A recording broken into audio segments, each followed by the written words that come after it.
Live from the 607, it's the Ocho Duro Parlay Hour, where we're talking everything movies, TV, comics, and entertainment. Join in the conversation on social media with the hashtag ODPH, because here we go.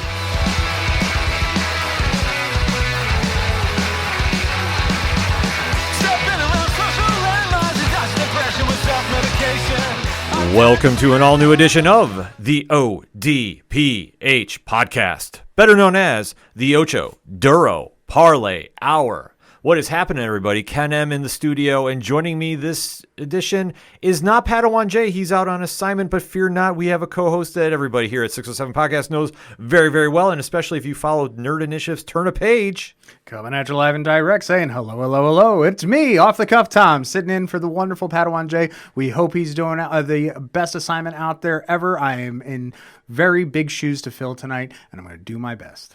Absolutely. Appreciate you swinging by, Tom. And Pad will be here for the sports edition this week, but he had something come up. But fear not, folks. The show goes on here with the ODPH. And for everything that is movies, TV, comics, pro wrestling, and sports, swing on over to ODPHpodcast.com. And always remember to check out the hashtag ODPHpod on your social media, because that is what we're talking about. And we have a big subject to talk about this week for this special edition of the entertainment show.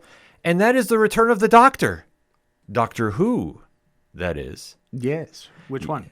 Well, that is a great question, because it is the return of David Tennant in part 2 of the 3-episode trilogy of his return, if you will. Mm-hmm. And him reprising the role now as the 14th Doctor, which is a little confusing because he was the 10th. Correct. So it definitely throws a little curveball into the mix, but fans are very excited to see him come back. They're excited to see the return of Doctor Who, and that's what we're going to be talking about here on the ODPH, the second edition of David Tennant's return, entitled Wild Blue Yonder. Now, if anybody is new to the ODPH, first and foremost, thank you for checking us out. We do appreciate it. Drop a 5-star review on your favorite podcast player, because it definitely helps the algorithm out. What we like to do is give a spoiler-free statement about the episode we're going to be discussing. Then we give you fair warning with a countdown that we are going to start talking spoilers, so we don't ruin anything for you. So if you're kind of a little skeptical about, should I listen, should I not, we give you fair warning when to duck out. We put it in the liner notes of the episode so you don't miss anything. So once after that countdown goes, it is fair game, so we do not hold back. So Tom, that being said, give me your spoiler-free statement of Doctor Who Wild Blue Yonder, the second episode of David Tennant's return. It's a different style of episode from Doctor Who that we haven't had in a long time, so it's refreshing for me.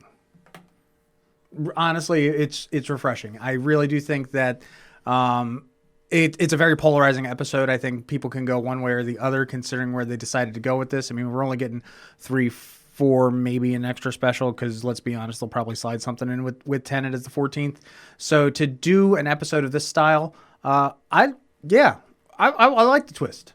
It definitely worked. I mean, obviously coming off the heels of the Star Beast, which was a great reintroduction to fans of both David Tennant and Catherine Tate, who plays the role of Donna, the Doctor's companion. Reintroducing them to fans, there was a nostalgia feel with that last episode. With this current one, though, I feel that it was pretty much a very safe episode. It didn't really go push any real boundaries. It started a little slow for me, but then it picked up steam at the end. Yeah, it kind of harkened back like to early. Well, he only had one season, so middle about 9, a little bit early on 10. Like the episodes, once you got the hooks in, that was it. Mm-hmm. And that's the point. Once he really kind of hooked everybody in, it really went some places. And that's the fun part about this, because we do know that there's only one episode left with David Tennant in that role before Ncuti Gatwa takes over as the 15th Doctor. So we do know. So we think. Well, that's the whole thing. We could be completely fooled, and everybody is playing a nice ruse on us, if you will. Mm-hmm. But that's the fun of watching this show, because obviously with the Doctor being around for 60 years, being the time-traveling figure that is just so charismatic and charming that wins up fans over generation after generation, you never know what the series is going to do, and that's part of its great charm. And that's one thing that I always love about it, and especially with whoever is playing the Doctor really has fun with the role and really takes it some places as well. Yeah, they own it, they make it their own, and it just adds more. It's kind of hard sometimes to think about, especially with Tennant coming back, reprising his role. First and foremost, we don't want a lot of people want the 10th Doctor, but to finally know that in this episode, you're going to find out some stuff that things happen. Did we do the spoiler thing yet? No, we didn't do the spoiler thing, so I can't do the spoiler thing. Stay tuned because we'll do the spoiler thing. So I'm just putting it out there. You know what? Why don't we just get right into the spoiler thing right now, so we don't want to hold anything back. So Tom, in 3, 2, 1, spoil away. It was a horror episode, and it was fantastic, and you didn't know who was who, and there was like these goopy aliens and everything, but it was all about, the friendship and the love and the wonderful stuff that happened. But the best part that I really enjoyed is that going on what I was saying about Tennant, how I don't want David Tennant's 10th Doctor to come back. I'm loving the actor. I love the actor. I think he cannot do any wrong. He picks great roles, so on and so forth. I go on all day about him. But for what he's trying to do with the 14th, because he's even confused, and I think that's confusion is what's giving me a nice change of pace for him. But knowing that, what happened by the end of the episode with Donna having absorbed the Metacrisis energy and everything that happened in the Star Beast, she understood everything that the Doctor, not necessarily David Tennant's or the 14th Doctor, 10 or 14, but she was downloaded also everything that happened with Matt Smith, everything that happened with Capaldi, everything that happened with Jodie Whittaker. Thank you very much. So it was nice to honestly just have that re-download and then to get Donna's perspective on it. To it even build on what we saw at the end of the Star Beast. Just come around for a cup of coffee. It definitely plays itself out, and that's one thing that has really re-energized me as a fan with it. But I felt they kind of just took their time with getting to the main points. And I'm not saying, I don't want to use the word filler, because I don't think that that's fair. No, it's not a filler. It was a slow burn. Yes, it was, compared to where we saw everybody wind up when last episode, Donna winds up, destroying the TARDIS a little bit with a little spilled coffee. Oh, don't even get me started. Like, I like the new TARDIS design. Don't get me wrong. And I really wish Padawan J was here because I think we could go back and forth all day. We could probably do 2 whole episodes just on that one episode, Doctor Who. I like the new design, but I would have been completely okay that if, cup of coffee, now we have a coffee palette TARDIS, Go back to some earth tones, do something. Everything was on frickin' fire, so that would be fun. But again, Metacrisis energy and regeneration, so it's like, why build a new set? Exactly, because where this kicks off, the TARDIS is crashing in a very odd spot of the universe, if you will. It's on the edge. Yes. And obviously, knowing something is going on, the TARDIS is acting up. And that's one thing that a lot of fans might be thrown off if you're just jumping in for the first time. The TARDIS is very sentient. Oh, yeah. Well, she's sexy. Yeah. I mean, you go back to that episode where Matt Smith and Karen and where the Doctor and Amy and Rory get sent off to the pocket dimension where the TARDIS becomes sentient. So we understand, and sexy comes out, and it's wonderful. And I still refer to the TARDIS as sexy sometimes. So I was thinking, this is fantastic. This is great. But we've already kind of been here, and then it takes the hard right that it's so far out of the universe to the edge of the universe that shit's going on. I mean, creepy aliens that are far beyond the edge of the universe that are trying to mimic and understand what's going on to try and get a hold on people that are in there. And I mean, even seeing the whole length of the ship, right? If they really wanted to have a really good time with that, honest to goodness, you could have even brought back the whole idea with the Mondasian Cyberman that they did with Bill. Yeah. Because I saw the length of that ship, I'm like, shit, Mondasian Cyberman. Time displacement.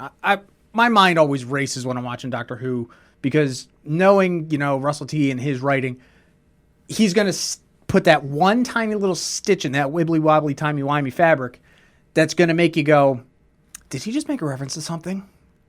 Which he does. Yeah, Davies is always great about doing that because especially where they start off too. They start off in the time of Isaac Newton. So to go from there to where the TARDIS is still acting up. Oh, yeah, and the mavity of the situation was unbelievable. Oh, yeah, to the fact that we had the domino butterfly effect of, literally changing the vocabulary of the universe. We did get a nod back to the gravity of the situation later, so I was okay with that. It was fun to finally see a little bit more of a butterfly effect in Doctor Who because he's messed with time for 60 years, and now we finally saw a cause and effect. Yeah, which definitely played out. Like I say, it's a fun scene to begin with, but I hate to say it's forgettable, though, by the time you get going. Oh, yeah, it literally was a speed bump. Yeah, because once the ship goes astray because it's sensing something's wrong.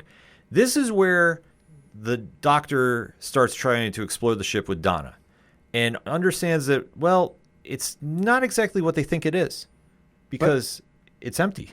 But it is and it isn't. Let's break that down. So the ship itself, every once in a while, you hear a strange dialect that you don't understand because with the TARDIS not being around, it doesn't use the universal translator. Sorry, Star Trek reference. That they don't understand what's going on. And then there's the robot, who is... His name should have been Fuse. Just saying. That they don't understand. But every time this thing says something, it is a countdown because the doctor, finally gets up to the cockpit again of that extra long ship, which I would have liked to see being Mondasian. The ship itself keeps changing into a freaking bomb. Yes. It's an interesting play how they set this up because what they're trying to do is with these inhabitants that are on the ship, they're taking the form of the Doctor and Donna.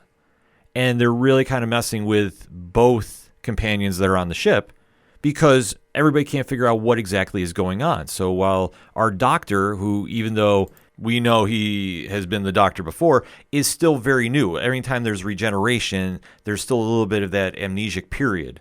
So he is still trying to piece together what's going on. And even though Donna has been awake and figuring out, okay, with the memories of everybody else, kind of like how Moira McTaggart is currently in the X-Men line. Okay. It's in that sense, though, they still haven't figured out exactly what is happening. So thus when they start seeing that there are copies or clones of them, which, I mean, is...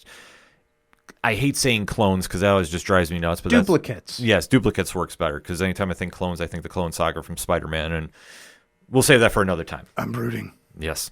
But that's where I say you see them trying to make their way through the ship. So when they see the robot there, they can't understand what the language he's saying. But we do find out later it's a countdown. And we do see that once these creatures are trying to distract the Doctor, they understand what they're trying to do. And that's essentially blow up the ship. Yep. Which is not going to help anybody out. So you do see this very long, drawn out back and forth. Very. Which, I mean, I have to say that was the one thing I didn't like about the episode because I felt they could have tightened it up a bit more. Oh, absolutely. And go. The ideas of, the ship being ablative, for lack of better words, that it was changing every single time that it did the countdown.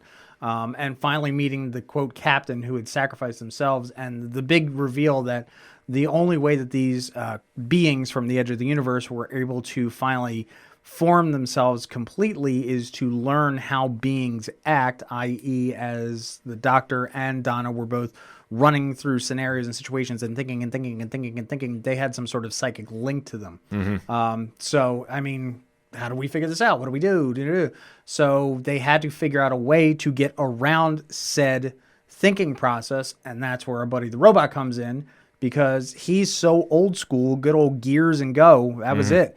He was the Fuse. He was working his way down the center hall of the ship and going to finally be the button, the big, literally the tropey big red button that goes boom. Yeah, it was kind of an interesting play how they set that up. Because especially once you see the Doctor and Donna get separated and they have to confront their companion duplicates, that's where things I thought got really interesting, and especially when you start seeing the questioning that is going on too.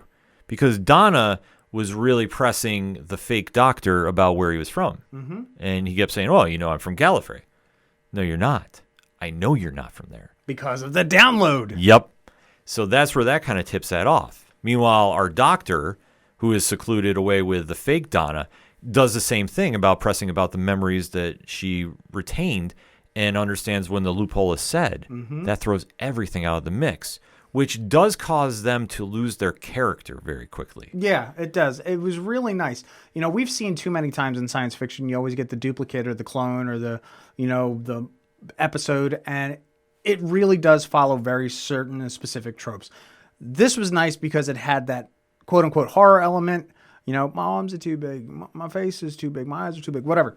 And the really cold tone of everything, but to put the level of their friendship on the line at the same time instead of, well, he's not me because if he was me, I would be saying that. And if I wasn't saying that, then he would be. They went away from that. And that's what I enjoyed about this episode. Well, it's smart writing. It was extraordinary writing. Because it didn't seem like the typical whodunit, if you will. Like, that was the one thing, too, because especially... Who done it? Well, right, because when you're on a spaceship that they don't know, and that's the whole thing, when they crashed, they're left there because the TARDIS takes off. Oh, shit. So they're completely in a ship they don't know. So as they're trying to find it, the inhabitants, as they see the ship is empty, is really kind of a play of, okay, what are they going to do? But they know each other so well that they don't have to go down that typical road. Mm-hmm. And I think that does play into the smart writing about this, because once they find that they can trip up their opponents, if you will, that's when you see everybody break loose. That's where you see the fake Donna melt into a blob. Yep. And then you see the fake doctor try his best, upside down spider walk, much like the late Bray Wyatt did in pro wrestling. Yep. So, like I say, when you see this happen, you see them just finally break until they're finally defeated. But at this point, too, the doctor finally figures out what's going on and understands, okay, the robot is, like you touched upon, the big red button to explode. Yep. He's the fuse. He's the fuse. So they do wind up going and stopping it before it really kind of takes off, if you will, to a degree. But they do get a little help because it does trigger, though, an explosion. Oh, yeah. You want to break that down for us?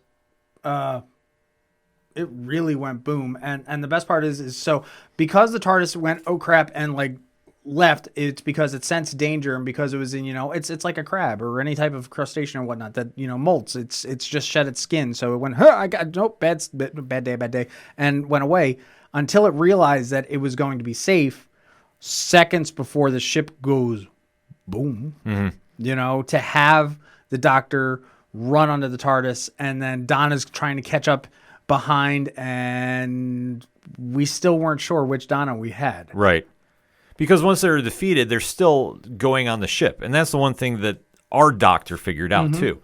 Because, like I said, he did stop the detonation, but then he decided, you know what, we have to destroy the ship. Yep. We have to take this out. So he was going on the blind faith that the TARDIS would come and save them because of the relationship he has had with the TARDIS for 60-plus years now. And luckily that kicks in because, as you see in the most Hollywood-esque moments, the explosion happens, the flame is coming, you're seeing Donna getting chased by another Donna, and like you touched upon, we don't know who it is. Right. So until we finally see that moment, which they do let go because in the fake Donna, you do see fangs appear. Yep. And that was the tip-off that they had.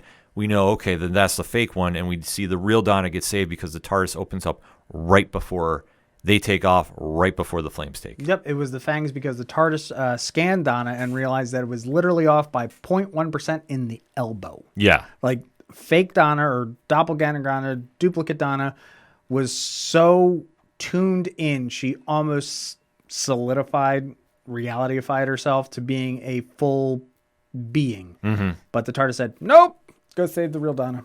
Yeah. And it definitely works into the whole relationship they all have, and especially with our Donna, as we have to define. Yes. The TARDIS knows who is real and who is not. Oh, yeah. Because they developed the relationship with the companion all while they're with the Doctor. Mm-hmm. So they can kind of sense the DNA. They can sense their movements, their heartbeats, everything that goes with them. So if they know something is wrong, that's the one beauty of the TARDIS that really kind of gets slept on in this episode, is how well they're connected to the companion, not just the Doctor. That's a great way to look at it. I didn't think of that. Well, absolutely. See, I was thinking the extra part at that scene after they figured out the difference between the two Donnas and escape slide. By the way, that's awesome. Mm-hmm. I gotta say, what I really loved is the fact that something you haven't seen from the Doctor lately.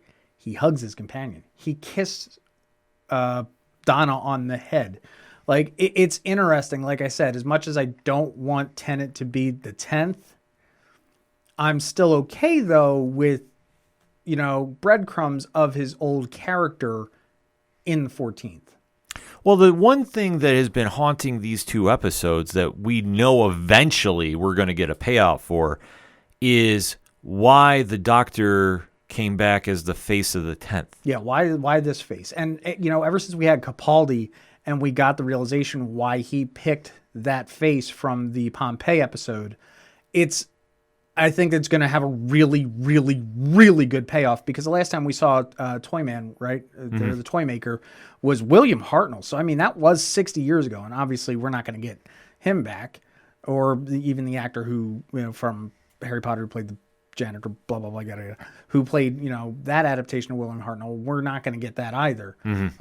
So there's a very good reason, and I hope that Russell T really writes it well. Don't give me a throwaway line like they kind of crammed everything in the first episode. I want something solid and substantial for this third episode coming up. Well, I think they definitely know that, because I fully think they're going to just obviously hand everything over to Shudigatwa as soon as this episode's done, or for the third one, because I think they really want to hit the ground running with the new Doctor of the 15th and really let that character go. Mm-hmm. And especially for Tennant, it's always cool to do the nostalgia to come back. And like we say, we are finding out, but once they start recapping their own questions of how they proved each other, that's how you kind of know that something is up about why this Doctor has returned to this face. Yeah. And the early guess is he had so much guilt about Donna that he just couldn't let it go. Ooh. That he was sitting there just with everything that he's done over the years, that he could not let go of the fact that he left Donna in this situation. Because you think about everybody else that's been a companion. I mean, you had the Tomorrow Girl get killed. Right. I mean, Rory and Amy, they disappeared. Yep. It's because they had to. Rose, enough said. So Donna was the only one for the... Bill becoming the first Mondasian Cyberman. True. Like I say, so you start breaking down everybody. So I think this is the one he really had the most guilt for. Which, like I say, I might be stretching, but it's just kind of how you start looking at each Doctor and how they connected with their companions. I don't know. See, now I'll flip this, and I think that Donna's been so important. The first ever Time Lord human hybrid, the missing Earth, everything that has revolved around Donna has really... I think this is also going to wrap up her story as well, nice and neatly. Although, don't get me wrong, I did like how they ripped the Band-Aid and boom, and then made the segue over to Wilf. Yeah, let's talk about that, because, I mean, that's how we wrap everything up, because once the TARDIS flies away, it does land, and we do see an old friend return. Oh, Bernard Cribbins. God rest him, literally. This is, in fact, the last time we will ever actually see him on Doctor Who. Mm-hmm. I was very, very worried that when they were talking about him in the first episode, and then whether or not he did have the opportunity to film anything. So luckily in the extras to the first episode, they were 6 days out from their table read to the first day of filming. So I saw Bernard Cribbins there sitting at the table. It's like, okay, good. We're in the clear. We're going to see Wilf. Wilf is probably one of my favorite characters. He's the only companion that's never actually been on the TARDIS. Mm-hmm. And my only tiniest little morsel of complaint about Wilf being on, because Wilf is perfect, I didn't get a salute. Well, I think they're saving it for the next episode. If he's in it, because like I said, this might be his last one he did. Right. We don't know. We don't know. But, it just like Donna said, it was guaranteed that if the mom wasn't there, Wilf was going to, take watch and wait till the damn ship returns. And there he was. And I lit up just because he's Wilf. I know, it's Wilfred Mott. I mean, Donna's grandfather is sitting there waiting for them to return. It's an emotional scene that comes back and really elevates this episode up a lot, because you see this moment, everybody is get back, and it's an emotional moment. But as we're having this heartwarming, segue, the world around them is going up in flames. Literally. Mm-hmm. Like, you're just seeing everybody riot in the streets. You're seeing explosions. You're seeing the worst of humanity pour out. Oh, yeah. So, and the Doctor is like, what's going on? And you see Wilf say, you need to save us, Doctor. Yep. And that's how the show ends. Mm-hmm. So that's why I say, like, it's going to be interesting to see how they tie up everything going into the third episode, which is entitled The Giggle. And we do know that Neil Patrick Harris is going to be on that. Yes. So that is going to be a fun moment to see how this all kind of shapes up. Do you want to guess here? Do you think they're going to do an extended episode for this? Yes. I think we'll get a bonus of something. Yeah, because it's right now the last two have been sitting about 60 minutes. I wouldn't be surprised if we get 74 or 82 out of it, because I think there's just so much stuff that they just got to jam pack in. I mean, NPH has probably got to get his time to shine, one. And two, just the storyline of both Donna and the Doctor. We got to wrap them up, and we got to do it well. Right. And there will be an emotional payoff. Or, there will be the crying moment. I am ready for it. I have my Kleenex already sitting next to my chair. Oh, it's going to happen. Like, there's going to be so much emotion going into that. Like I say, depending on how, they filmed everything all together, like I say, to see Wilfred Mott, for the last time on that episode, that's going to be an emotional one. Like it was at this point too. It was like, it just hits you just so much in the heart.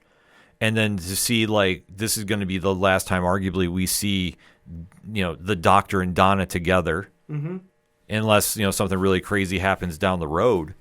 But I would be surprised if we get Rose at some point. Yeah, maybe. And now, is that pandering, or is that... And I'm not going to say fan service. I will flat out say pandering. I think it's kind of like the Uncle Ben moment. Like, you can't do it. Okay. Like, you have to let it go. Like, it's a moment in time. As much as, like, that would change history, you can't touch that moment. And I think that I don't think we get a Rose one. I mean, Donna's Rose as a companion in the long run. I mean, maybe. I'm not saying Billie Piper. She's in the other dimension. Yeah, that's what I'm saying. Okay, yeah. No, I'm talking pandering as far as, oh wow, cool. Oh, Donna's got a kid who was 1/3 Time Lord. Blah blah blah. Yada yada. I'll say maybe. Like I don't think we're gonna get that though. Again, we'll see where they go. Right. Like I say, so far, I mean, they've had 2 solid episodes. I think we can agree on that. This one, though, was very slow starting. And that's why I say we didn't really do a full, like, deep dive into it because there really wasn't. There was 20 minutes of... Yeah, it's kind of like, where do we go? Where do we go? What do we do? Oh, it's a big ship. The lights are green. The lights are blue. The lights are red. Yeah. And like, it was so much... My arms are too big. It was so much done like the TARDIS, too.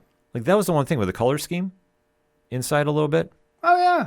Like I say, that was a little confusing to start with. I think what was nice is, and probably saved them on set design, think about it, TNG, Star Trek, they only had like 4 hallways, and they just keep shooting them different directions. So they probably did the same thing with this one. Yeah, which, I mean, it makes sense. But especially, going into the final episode of this, I think everything is really raised up a bit. I mean, obviously, knowing who's involved, knowing where we are, and knowing where we're heading.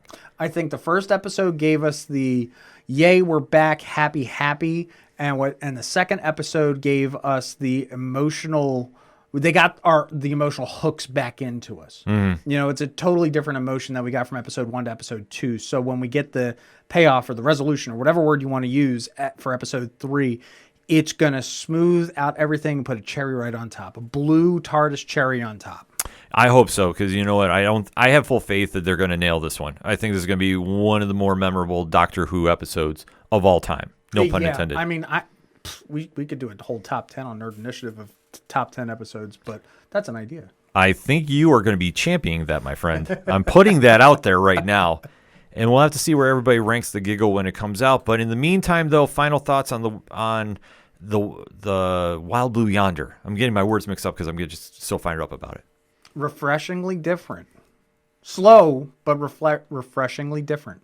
Yeah, I have to agree with you. I mean, it definitely started out a little slow, but once it really kicked in and you had that horror element like you touched upon, it really went some places. I just think it took so long to get there. Like, it took me out of it for a little bit. Agreed. And that's why I say, like, it really felt like a Doctor Who episode by the time we got to the last 15 minutes of the episode. Just that whole beginning, it was like, ugh. And like I say, when I'm sitting there trying to put the words together for it, it's like, it's tough to really give it like a high grade, but it was a solid episode. Yeah, I mean, it's like the 8th Doctor. Yeah. You only need a little bit of it. We only got him, 3 times on screen technically, so that's where this episode ranks. It's right there. Definitely have to agree with you about that. But in the meantime, though, hit us up on that hashtag ODPHpod. What is your thoughts of the latest Doctor Who 60th anniversary special entitled Wild Blue Yonder? And where do you think we're heading to the final of the David Tennant trilogy entitled The Giggle? MPH! Let's talk about it, shall we? But first, we're going to take a quick break. We'll be right back. Hi, guys. This is Macroom. I'm the writer of Inferno Go Red, and you're listening to the ODPH podcast. Coming back for another segment on this edition of the ODPH podcast with Tom Craven in the studio. And we have to talk about arguably the biggest star at the box office this weekend. It was kaiju sized. Exactly. And who was that, to be specific, Tom? Godzilla. Yes. Godzilla has made a triumphant return to the box office. This week made $11 million for Godzilla Minus One, which debuted domestically here in the United States. And the spoiler-free review for it, it's fantastic. It is excellent. It is everything that you love about Godzilla. It definitely was a kind of a nice homage to the first Godzilla movie, Godzilla 54, which we saw at the Japan Society over New York Comic Con weekend. I was going to say that was amazing, and thank you so much again to them for having us out there and even inviting us back to go see the actual Minus One. Unfortunately, we didn't have a chance to get down there. Yeah, but that was just amazing on them to offer that to us. We can finally say, because we can talk about it. When we saw the 35 millimeter version and we saw the trailer, to see the shot for shot scenes, almost 70 years apart, it really does show that great movies don't die. They just get done better. Right. And that's where you had with this movie, too. Like I say, it captured a lot of the essence of the first film, and it was something that really resonated throughout. Like, it really felt like a Godzilla movie, like almost like a perfect origin story to a degree, without really giving anything away. It is absolutely fantastic. Like, the reviews, if everybody's been talking about the high praise, definitely deserve it. And this is going to be the building blocks for wherever they want to go with this next phase of Godzilla, because it just really just was so phenomenal from the CGI, which I recommend if you get a chance to watch it in IMAX, go watch it in IMAX. Like, this is a movie you definitely need to. And everything involving how he was not exactly the heroic monster that he has been over the past few years, if you will. He had to start somewhere. Exactly. Like, this is the origin of his villain story, and it works out very well. And just for what he does in 1945 Japan, and as it progresses on for the couple of years, like, you really walk through his reign of existence and just how everybody is hellbent about stopping him. There's, emotions behind it. It definitely ends on a strong note. And I am very, very excited to see where they're going from here. I have to also credit Ken real quick. I have a thing called Real Life, so I have not had the opportunity to go see the film. So kudos to Ken for doing a spoiler-free review with me here. So thank you, Ken. Oh, no problem. I mean, obviously, if you want to hear a deeper dive, I believe 3FN is going to be talking about it on this week's podcast, so you definitely want to keep an eye out for that on your favorite podcatcher. If not, just hit up Rich, and I'm sure they can hook something up for you. Now, you mentioned this whole Godzilla universe, okay? So we do have two parallel Godzilla things going on right now. Correct. So we have everything that's going through Toho, the original Godzilla, but we also have a legendary MonsterVerse going on right now. Is it the MonsterVerse? Can we call it the MonsterVerse? I think because I remember we were talking, years ago they were doing the Universal MonsterVerse. So does that count or not? I think it does, because if you take a look at what's going on right now in the comics, okay, and there is a fantastic series written by Brian Buccellato, who you know from Midlife, No One. He is heading up the Justice League vs. Godzilla vs. Kong series for DC Comics. It is excellent, and it is referred to as the MonsterVerse there. Okay. So I am going with that. If you need something to go pick up in the comic shops, definitely run down and go find the series. Can we just crowbar it right there and just call it the Monarch-verse, considering, everything is tied in with Monarch, whether it's the Apple TV series and the stuff on the big screen? I'll allow it. Well, the one thing that you have to be excited about if you're a Godzilla fan, and this is kind of where we're leading to, is there's a lot of new properties coming out involving one of the most legendary monsters of pop culture. And you think about, in this day and age, too, for where we started in the 50s to now, we're how many years past? 70?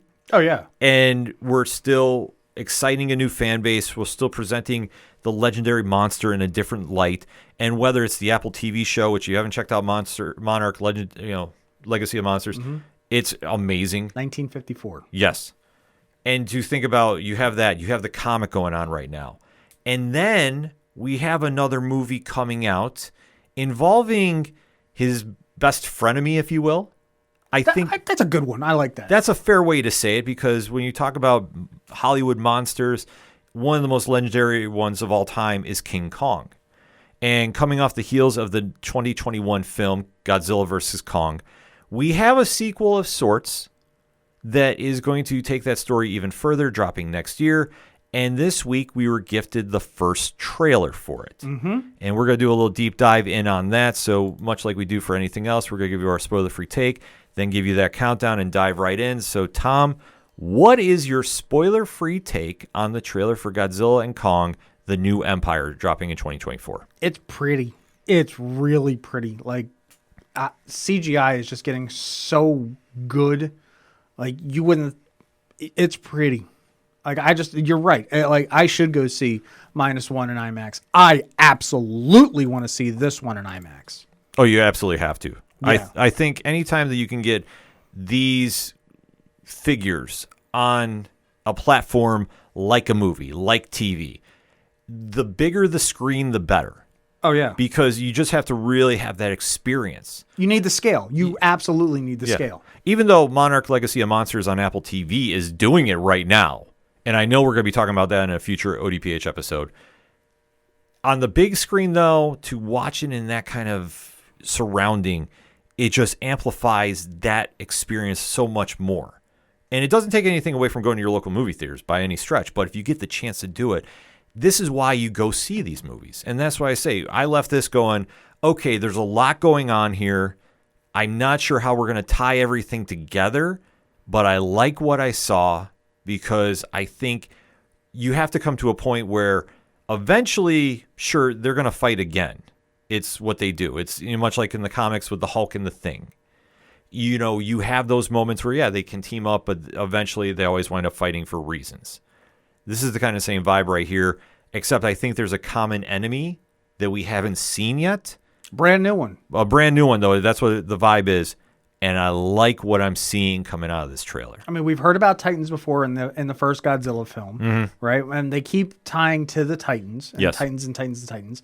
And the fact that, even still after all these years and all the kaiju or all the Titans or whatever term you want to give them, they're still inventing new ones, but they still have a feeling. They evoke that vibe that this is where they need to be. They're right where they need to be. Look, Mechagodzilla, Space Ghidorah, and all that, that's cool and all, but again, that's human, that's space. What they're doing right now in the Monarch verse is they're making it all inclusive to where they are specifically, and I think that's what really, it makes it more real to me, if that makes sense. No, it definitely does. You want that realistic vibe, even though, I mean, obviously we're talking about kaiju monsters and, legendary destructive forces. So like I say, it's the difference between the now Kong versus the Jack Black Kong. Yes. Oh, completely. See what I'm saying? Mm-hmm. And that's where we get into this trailer. So let's get into that spoiler talk. 3, 2, 1. All right, Tom, talk to me. This really kicks off in such a strong way, too. Yeah, with strong colors. Yes, because obviously you see the Geiger counter going, and we have the kind of narrative as it appears they're flying over Skull Island. At least that's the way I took it. But it could be somewhere else, because they do jump around to the Egyptian pyramids. Pyramids of Giza, yep. Yes, which you do have the narration about we only believe that life could only exist. And you see this great shot of rumbling happening. And they're trying to tie back the Geiger counter to it. You do see a lot of sand flying up. There's an energy bursting from the desert. And then you see a hand shoot up. Big old gorilla paw. But there's something to this that, I mean, I'll give you credit for. You called this first. Mm-hmm. What is on that hand? Big gorilla paw. So eventually you'll get a better shot of this. But if you notice, and we're just going to safely assume that this is Kong because it'll circle back at the end. Kong's hand has almost like a cast or construction equipment or something on there. This is going to be a theory I have. Kong is finally starting to learn to be okay with humans. We know that he was worshipped by humans in the past, so I think that now he understands what humans are more like in the modern day. I have a feeling he's going to get his ass whooped, busted up arm, and the humans that are in this film, of which we have 2 returning casts coming from the last film, they're going to use construction equipment and make him a cyber cast or something. That's just my call. It's the Infinity Gauntlet. It all is together. I'm telling you, no, it's a gauntlet of some sort, and I think they're giving him some extra weaponry, or he did break his hand in a fight with somebody. I'm gonna go with the fight. But again, you make a really good point considering he does know how to use basic weapons. You'll see later in the trailer, he has an axe. He's used sticks and whatnot before in the last film as well. Yes. Then we see this amazing center Earth, Jules Verne-esque feeling, two separate landscapes that are right on top of each other, which makes complete sense if this is a center to the Earth idea.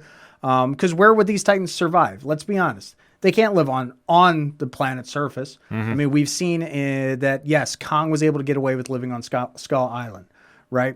But Godzilla, where did he go to recharge? He went down into the depths of the ocean, back to that ancient civilization to get his recharge in the last film. So where's the only place to go but down? Right. So it appears that there's the world in the center of the Earth again. Back to prehistoric times, it does look like there's some pterodactyls flying or something in that variation. It's a very vivid scene that's going on, and then you see the full-blown shot of Kong jumping over the mountains and running towards something. And at this point, too, you are seeing a spaceship of sorts fly at them, and then you get a group shot of the three main human actors in this. Rebecca Hall playing Eileen Andrews again from Kong vs. Godzilla. You see Dan Stevens making his appearance as Trapper. Is that kind of funny because he was the Beast and now he's in a Beast movie? It is a little crazy like that, but it plays out. And Brian Tyree Henry is reprising his role as Bernie Hayes as well. So you get that great group shot of them as they're now investing into this world and kind of seeing what is going on. You see then they cut away to Kong, who is with weapon in hand, staring at a shadowy figure. Oh, huge silhouette. Yes. And then we see that figure emerges. And Tom, who do we see? Baby Titan monkey. Yeah. It appears to be a baby Kong, if you will. Yeah. But not because it looks like a different species of ape, of great ape. So we'll go with that, which I have a theory on that, but we'll talk about that later in the trailer because you'll see where I'm going with this. Right. And then you get more shots of just everybody kind of staring around the center of the Earth. And they're all saying that there's been some destruction here, but it's not Kong. No, because if you look at the shape of the big, huge bloodstain that you'll see on the cliffside, because it's huge, like bigger than Kong huge, you can definitely tell, the difference in the great apes, that this has very elongated fingers versus, Kong's paws, for lack of better terms. So then you see Kong, though, descend into what can be only the depths of the center of the Earth. Yeah, like a crystal cavern, which is in stunning pastels and shades and stone, but then the light emanating off of it, you get some really screwed up, large, bestial skulls. Yes. It's a really morbid scene that you see play out, because then they do take you to a shot of where you're seeing a lot of residents of Center Earth inhabiting. Is it? Or is it a flashback? Well, let's talk about that. Again, it's like we said in the last film, Godzilla went back down under the ocean to the ancient civilization to recharge. Is this then, from when there? Or are they now, because the next scene we see this huge, large red ape who is breathing heavily.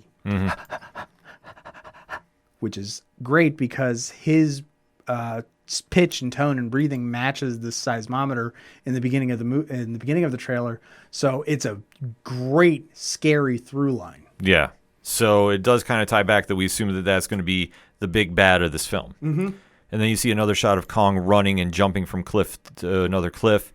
And then you see a mysterious figure, and it appears that our lead actors have now wound up in an ancient civilization. And the one thing that I want to kind of harken back to is you see this certain pink light shooting around these artifacts, kind of like in a Stonehenge type deal. And we're not exactly sure what is going on here, but you are seeing that there's just energy pulsating through. Then you get a shot to what appears to be somewhere in Europe. Yeah, it definitely has a European vibe. And there is a claw that drops right in the middle of the street. And it's kind of interesting to see what this is exactly, because it does look like a crab claw from first glance. But it could be anything. It could be a Godzilla scale, too. Possibly. Yeah, there's only... I did a little bit of research and found that there's only ever been one crustacean-like kaiju. So whether or not that's coming back or if they're doing a deep cut, I think either way, the more kaiju, the better. Mm-hmm. And then you see a figure that is climbing up this staircase on this temple and touching pink light. And the narration is saying Kong won't be able to do this by himself, and you hear another voice say he won't be alone. He won't be alone. And then it takes a shot to somewhere underneath the earth where it appears this pink energy is now fueling a certain scaled individual that is notorious for blue radiation. Yeah. So you do see that somebody is getting awakened from their slumber or, suspended animation, if you will, busting through the snow and is the one and only king of all monsters, Godzilla, who is lit up pink. And I know this kind of caused a little fury on the internet. If you're understanding how they're powering him, and if it's something from these ancient artifacts, it does explain the pink color. It makes sense, but it's still... You don't take the Green Lantern and make him yellow. You don't take the blue Godzilla and make him pink. Yeah, you do. I mean, they did that for, a lot of things.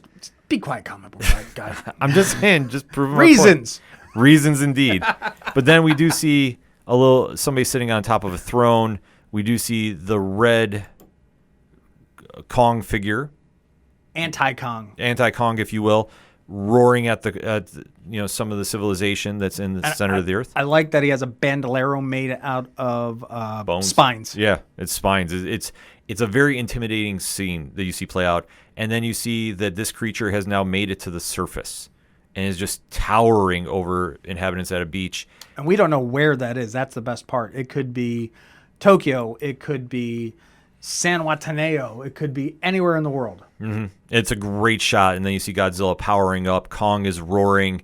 They're unleashing their fury, and then you see them running away from something in another scene, but this is where you see Kong has the cast on his hand, and that's all we know, and then it flashes to the tagline, Godzilla and Kong, the new empire. And really, like I say, then you get a parting shot of somebody saying, oh, is this a mini Kong? And you see that character pounding their chest, much like the real King Kong. And that's how it ends. So there is a lot that is going on with this film, but they haven't given enough away. And if they did give too much away, I hope they gave away first act only. First act, maybe get a little bit second act. Yes. Don't give me anything from the resolution. I think that this little baby Kong, my thoughts on that are Toho probably said to Legacy that you do not have the rights to Godzuki. Okay, for those of you who remember who Godzuki is or know who Godzuki is. So what did us Americans do? It's like, oh, well, we like Kong. We like the apes. Let's make a baby version. Why? Toys. It works, so. And the actress that is yelling to Baby Kong is Kaylee Hotel, who's playing Jaya. Okay. So very interesting to see how they're going to tie all this together. But, I mean, my takeaway, this looks great. Oh, I without a doubt, I'm going to see it. Oh, yeah, no. But I think for where they're going to go with the story. Are we getting a whole row again? It's possible. It's possible. I think there's going to be a lot of invested parties for this. But I think overall for what we saw, they definitely are expanding the Monsterverse out, the Monarchverse, and they're definitely going to run with it some places. I'm not exactly sure where we're going storyline-wise yet, but I think you're going to see the frenemies team up. Obviously, there's a threat bigger than both of them, and that's going to be fun to see play out. Yeah, let's go with that. Hashtag Monarchverse. I like that. Definitely. Final thoughts on the trailer? Pink. I'm tickled pink. As you should be. The film is slated to drop in 2024. In the meantime, hit us up on that hashtag ODPHpod. What is your thoughts of Godzilla and Kong, the new empire? Do you dig the trailer? Do you not? And let's talk about it. Also, what are your thoughts about the Apple TV show? Definitely like to talk to some fans about that. And Godzilla -1. A lot of positive buzz coming back from that. If you caught it this weekend, definitely let's talk about it on that hashtag. Until then, we're going to take a quick break. We'll be right back. Hey, this is Scott Snyder, and you better listen to the ODPH podcast, or I'm coming for you, and Batman is coming for you. Coming back for the final segment on this edition of the ODPH podcast with Tom Craven, and I know he's got something for one-shots. Tom, the floor is yours. I have a huge off-the-cuff statement here right now. So right now, Boom Studios is doing no wrong. We've got Ranger Academy. We've got Missy Flores just doing an amazing job over on the Straight Mighty Morphin Power Rangers run. But there's a new Kickstarter that came out a while ago that Boom is going to have a guest writer of Amy Jo Johnson coming in, and she's going to write Mighty Morphin Power Rangers: The Return. This whole Kickstarter was funded in 45 minutes. All right? Wow. 45 minutes. All they needed was 50 grand. Do you know what they're up to right now? No. $472,000. This is almost $500,000 for a comic book. Good for Not them. that there's anything wrong with that. And good for them. Don't get me wrong. I just feel like this is a cash grab. I know for a fact if you put anything with the original 3 seasons of Power Rangers in print on a toy or whatnot, it will sell. Okay? I just don't. I think that there was some sort of. The money's getting cut somewhere, and I don't think it's going the way that I would prefer it to go. Just your opinion on that. That is my complete, full opinion. Don't get me wrong. I love you guys over at Boom. That's why I do all these comic book reviews, and I love my Power Rangers. But that's just how I feel about it. And, you know, after the last time when they did the hardcover Kickstarter, right? Okay. It literally was a flash in the pan. You know, that's some other things that I think about the Kickstarters and comic books. Like, okay, poof, all right, we did it. Great, cool, done, funded. Here's your book. Now we're waiting for the next one. You know, what's the next shoe that's going to drop with this Power Ranger stuff for the next Kickstarter? Well, you know, it's a great debate in comics right now about when you have high-profile creators doing Kickstarters. And I know that there was a lot of, you know, polarizing opinions. Yes, you know, thank you. Yeah, I think I'll say it. And you know, and that's fair to say. Like for me, I'm not bothered by it because if you're going to bring fans to the medium and you're in that kind of celebrity status, then by all means. I understand where you can say it does come off, you know, like, you know, a fast grab, if you will. It also feels a little bit, sometimes a little too late because Amy Jo Johnson, you only have caught more recently getting back into the fandoms. She tried going very hard on being an artist and being a creator. She's a fantastic director. Do not get me wrong. You watch some of her Superman and Lois episodes. They're absolutely amazing. Yeah. You know, and just to see the name on the end, like, oh, wait, that was Kimberly Hart. But again, I just think you're just coming back and padding out your wallet. I mean, and that's your opinion, and that's fair. Like I say, I don't get too upset by it, but like I say, I come from the perspective of if this will get more eyes to check out comics, then I'm all for it. I will agree with that. I will. Like I say, I will say that because I know firsthand that a few people I know personally came in because of Keanu Reeves' Berserker. Yep. That would not have picked up a comic otherwise. Whoa. But literally did, and then they started picking up a couple issues here and there. Not saying they have a pull list and, you know, they're dropping X amount of money a month, but it got them into the shops. Yep. It got them to come and check the medium out. So for that, I will always be here and defend. But I can understand the point too. But it's just, like I say, it just depends on the opinion you want to go with for it. Yep. And that's why I say, like, for me, it doesn't bother me because that's where I say, if it ultimately leads to somebody walking into a comic shop and buying books and getting hooked, go right ahead. But I could see the point too, especially I know your connection with the Power Rangers medium, how that would come across for you. And like I said, you're entitled to your opinion. Indeed. So we'll definitely leave with that. And definitely feel free to have that hashtag ODPHpod conversation with Tom about that. His link is in the liner notes. I'm sure he'll be more than happy to debate anybody about that. Bring it. Absolutely. Speaking of comics, though, before we get out of here, it's a big week at the shops. Holy smokes. Tom, what are you picking up this week? Oh, it's obvious. Ranger Academy issue 3. It's going to have you seeing green. Ooh. Wink, wink, nudge, nudge. It's not easy. Copyright. Yeah. You know, that's the stuff they're doing over, like you said, with Boom. Like, top-notch stuff, and especially The Darkest Hour with Melissa Flores writing. Just I wish it wasn't a once-a-month book, but I know she's got so many projects going on right now. I'm literally on the edge of my seat, physically, too, waiting for that next issue for Missy. Yeah, absolutely. I mean, phenomenal work there. Boom's got a big week coming out, too. Image Comics has a monster one as well. Transformers #3 is coming out from Skybound Entertainment. Oh. So if you haven't been checking that series out, you definitely want to make sure you're picking that one up. Bumblebee's still dead. Yep, and he is not coming back. We all need to accept this, folks. It's going to be that case. Never. On the Marvel side of things, Thunderbolts #1, Hive Mind writing, Geraldo Borges drawing. Take my money. I don't need much motivation. Nope. And if you want to even hear about a bigger dive about that, Nerd Initiative Turn a Page this week, we're actually diving into the origin of the Thunderbolts. Indeed. So that's going to be a very, very fun episode for you to check out on Nerd Initiative YouTube and in podcast form later. Also, from DC Comics this week, a lot of cool stuff coming out from them. Batman, Santa Claus, Silent Night #1. The team up you didn't think was going to happen, but yet it did.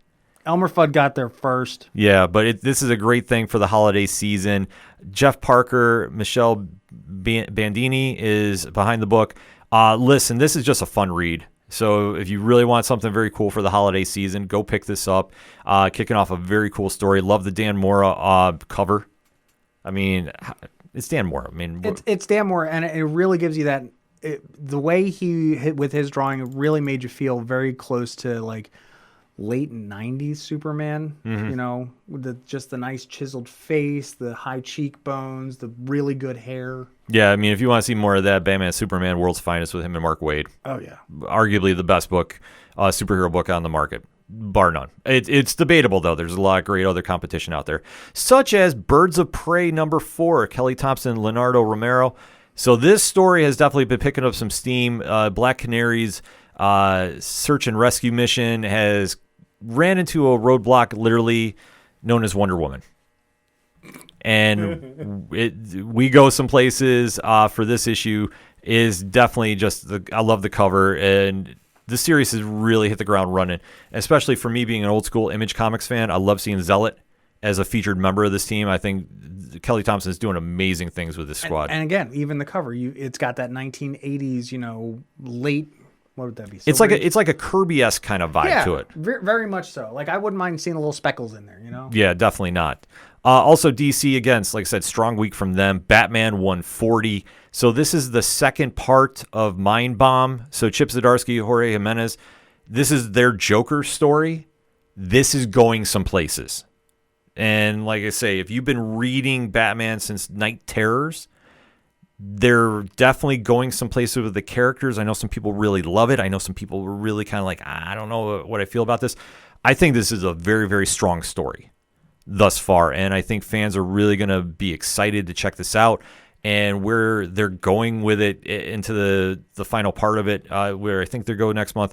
I think expect to have your minds blown, period, and I think that's appropriate title for the book as well. Last on my list is Comixology's Nice Jewish Boys, Neil Clyde, John Brolia. This is a very cool crime story. It's getting more deeper, and where they go with the characters, like this has been such a fun read. I love this kind of like cool Sopranos-esque style of just true crime.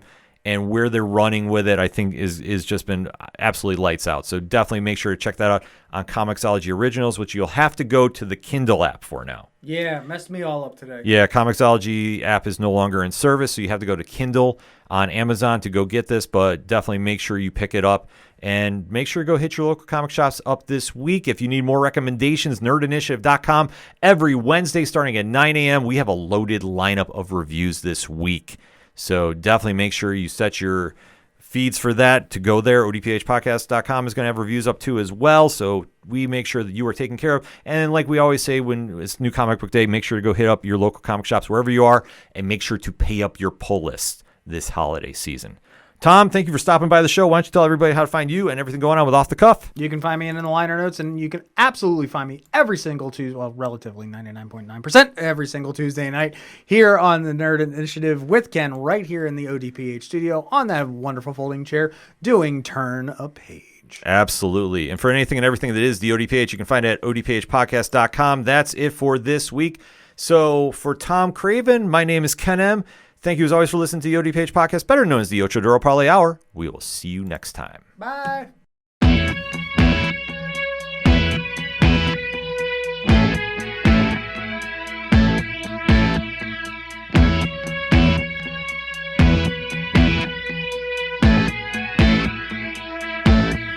It's such waste of time, swiping left and swiping right on people you could know. 'Cause anyone who's worth a damn be worth way more than a picture could ever show. You could find the right light, find the right angle, and never find your soul. feel like a losing battle, and this plot is full of holes. This modern way of finding love just makes me feel so alone. And I can't be the only one sick of staring at my phone. So look up, talk to me, a better way to spend our energy. Just look up, talk to me. We don't have to float alone on the open sea. Don't know that I believe in the old time fable. Everyone has just one true love. All I know is you're across this table, and you're all I'm thinking of. So look up, talk to me, a better way to spend our energy. Just look up, talk to me. We don't have to float alone on the open sea.